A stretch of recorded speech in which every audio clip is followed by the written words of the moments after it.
Yeah, it's getting crazy out there.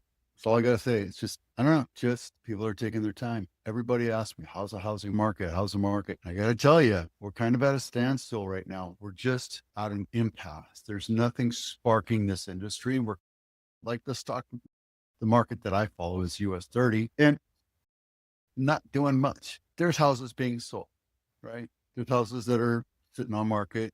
Buyers are waiting unless they find a good deal and what have you. And let's get into this real quick. Let me see. Here we go. All right. Housing market standoff. Buyers walk away while sellers pull listing. Now, there's two quotes I want to say. The standoff highlights a disjointed market where buyers are emboldened to demand concessions while sellers facing the prospect of selling at a loss, having to wait on the sidelines for a more favorable environment. Been saying this a long time now. It says roughly 53 home purchases canceled in October. Crazy, right? Because buyers want the option. They think they have the seat. In reality, there's no massive sell off right now, like in the stock market, right? On the supply side, sellers are retreating rather than capitulating to those new market dynamics. I'd rather stay here than sell at a loss. Buyers are saying, I'd rather buy my discretion at my terms than what the seller wants because the seller has had their way for the last 30 years or so. Now, this isn't everywhere, right? This is just in certain areas. Napa's taking a bath. San Benito taking a bath. Santa Cruz County taking a bath. But outside of the Bay Area, we're also seeing housing values go down. Austin and Florida, the boom has hit. We're waiting for things to turn around. And don't forget, sellers bought. The sellers that are available right now, they need to move because they want to, because they're relocating, death in the family, elder, whatever.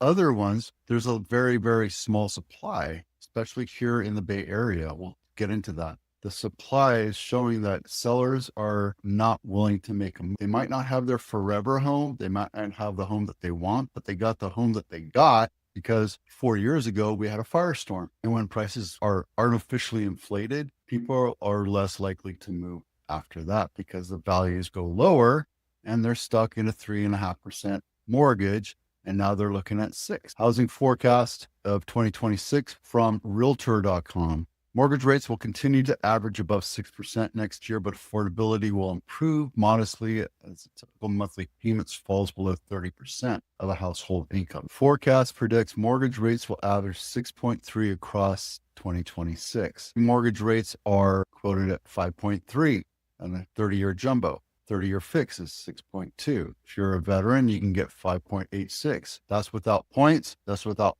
looking at your credit and your income and your savings, etc. Unquoted, Mutual of Omaha, if you buy a house in Silicon Valley today, the median price is about 2.4, and you can get it down to 5.96 or 5.84. The interest rate is 5.625 and 5.75. So those are your monthly bill payments, right? After a challenging period for buyers and sellers, and renters, 26 should offer a welcome, if modest, step towards healthier housing market. Everybody has been talking about wanting a balanced market. It's true. We want a balanced market. Sellers are still saying, I want a seller's market, but buyers are saying we want at least a buyer's market. And if you want us to work with you, you're going to have to work with us. And then forecast for home buyers in 2026, easing mortgage rates, not so much.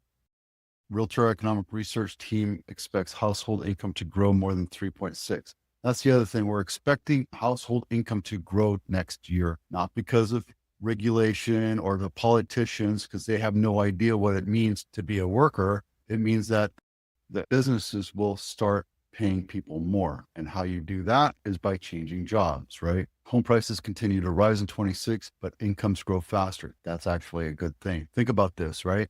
We're expected to see 3 to 4% increase next year. We're used to 8, 10, maybe. Here we're seeing 12 to 16 in the Bay Area. So housing affordability is slated to go down, meaning income is going to go higher. The economy is going to get better. That's if everything goes right. We could see the Atlas comet come and hit us. Forecast for home sellers, prices are going to be a little bit less. We've seen our prices contract a little bit. It is what it is. So there you go. If you want these links, they're in my blog, they're in the copy, in the description. So go ahead and do that. Open houses this weekend. We have 124 houses for you to go look at if you want.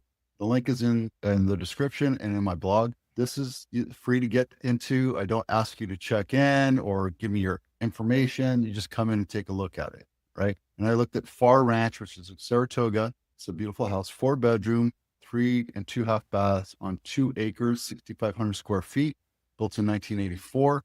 This is $7.5 million, and it's here in the fire zone. You can afford 7.5. You can afford the fair plan. This is old school, old deco, old charming looking home. So will this sell?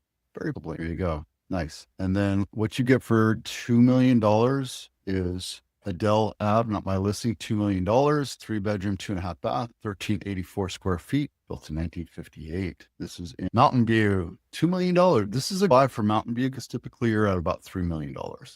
And it's done up well. It's done with modern deco. And yeah, no floor plan, unfortunately. That kind of sucks. $2 million. What do you get for $1 million? This is on Coyote Road, 95111 in San Jose, 3-bedroom, 2-bath, 1,100 square feet, built in 1950. Vast difference. This is also a filter road, not a busy road. It's not like an avenue. It's a filter road to get to different places. It's not like an inside of a neighborhood, but everything looks like it's been updated and modern. So this is a good buy. $1 million? Heck yeah. This one's going to go fast. Hope they did a floor plan. Good. See, there you go. A floor plan. It's easy. It's cheap. It doesn't cost that much. Agents, if you're not doing that, you're hurting your client, period. So there's your 3 bedrooms. It's a very tightly packed house. You could probably build this out. I don't know why they would make this